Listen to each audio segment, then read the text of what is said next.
Happy friendship day రాచారి. ఊరుకోండి గురుగారు, నేను మీకు ఫ్రెండ్ ఏమిటి విడ్డూరం కాకపోతే నువ్వు. ఇందులో విడ్డూరం ఏముందిరా? ఫ్రెండ్షిప్ కి ఏజ్ లిమిట్ ఏం లేదే. ఇది చెప్పడానికా అంత అర్జెంట్ గా రమ్మన్నారు? కాదురా, ఎన్నాళ్ళ నుంచో నీ దగ్గర ఓ విషయం దాచాను. కొప్పతీసి మీరు బ్రాహ్మణులు గారా ఏమిటి? ఆ పాత బస్తీ సలీం గారితో హలీం గురించి డిస్కస్ చేసేప్పుడే నాకు మనం వచ్చింది సుమి. బా ఆపరా నీ అప్రాచ్య పరిమాణాలు నువ్వును. నిన్నో విషయం అడగాలనుందిరా. ఏమిటి?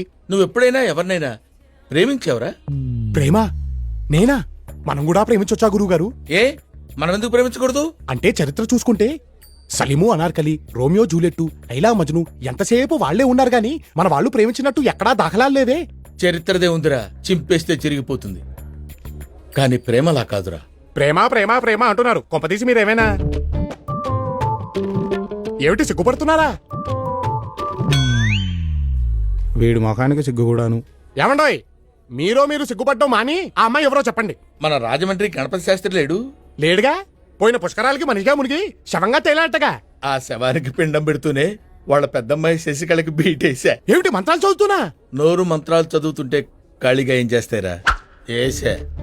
కానీ నా బ్యాడ్ లక్, నా ప్రేమని చెప్పేలోపే దానికి పెళ్ళైపోయింది.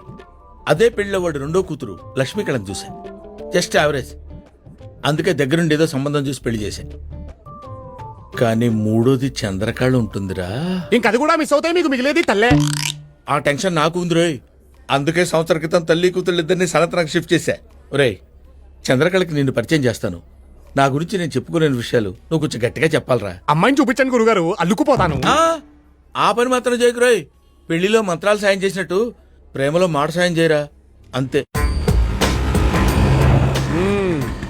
ఇల్లు బాగా గట్టిగానే తీశారు గురుగారు. రే, నువ్వు కూడా నా గురించి గట్టిగా. తప్పకుండా. గురుగారు బాగున్నారా ఆంటీ? మీరుండగా మాకు లోటేంటమ్మా బట్టు. ఆంటీ, చందు ఎక్కడా? ఇప్పుడే తులసి పూజ చేసి మడి విప్పడానికి వెళ్ళింది. చందు.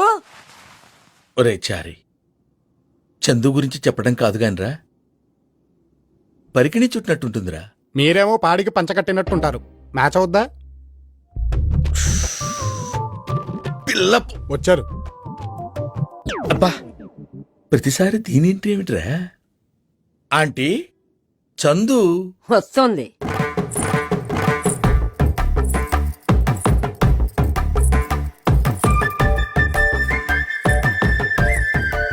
గురువుగారు తలెత్తదేంటి? సిగ్గురా, నేను ఎత్తిస్తాగా. చందు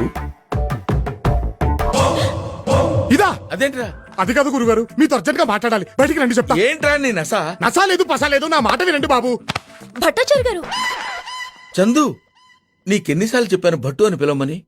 భట్టు. సరే భట్టు, మొన్న మీరిచ్చిన 2-in-1 పాడైంది. పొద్దున్నే సుప్రభాతం విందామంటే సమస్యగా ఉంది. అతన్ని కొంచెం పంపిస్తే ఎక్స్ప్లెయిన్ చేస్తాను. అంతే కదా, అది 2-in-1 అయితే మా వాడు all-in-1 చిటికలో సెట్ చేస్తాడు. వెళ్ళరా. గురువుగారు, నేను చెప్పాలనుకునేది కూడా 2-in-1 గురించేనండి. ముందు చందు 2-in-1 గురించి ఆలోచించరా. అయ్యో అమ్మా, ఏమిటి అలా తోసేస్తున్నావు? ఏమిటి ఏంట్రా నీ హడావుడి? ఏమిటి రానా? రానేరా. అదిగో ఇంకోసారి. ఏంటి, మీ గురువుగారికి నిజం చెప్పేస్తావా? మరి చెప్పక కలర్ టీవీలు, వీసీఆర్లు, 2-in-1లు అంటూ మా గురుగారిని శాంతం నాకేశారు కదా, చూస్తే ఎలా ఊరుకోను మరి. ఆహా, సరే వెళ్ళి చెప్పు, నేను కూడా చెప్తాను. ఏం చెప్తారు? అదే, స్విమ్మింగ్ పూల్లో నువ్వు నన్ను ఎక్కడెక్కడ పట్టుకున్నావో, నా ఒంట్లో పుట్టుమచ్చలు ఎక్కడెక్కడ వెతికావో, పద వెళ్ళి చెప్దాం. ఇవన్నీ చెప్పావంటే మా గురుగారికి ఉంటే టపాకాయలా వెళ్ళిపోతుంది కదా. అందుకే నువ్వు మూసుకో, నేను మూసుకుంటా. ఏమిటది? నోరు. అయితే తెరవండి. ఏమిటది? డోరు. ఏరా చారి, పని అయిందా? ఇది మామూలు 2-in-1 కాదు గురుగారు, బాగా ఇబ్బంది పెట్టేసింది. ఇబ్బంది పెడితే పెట్టింది లేరా, పని జరిగింది కదా. చందు, సాయంత్రం రెడీగా ఉండు, బయటికి వెళ్దాం. ఎక్కడికి?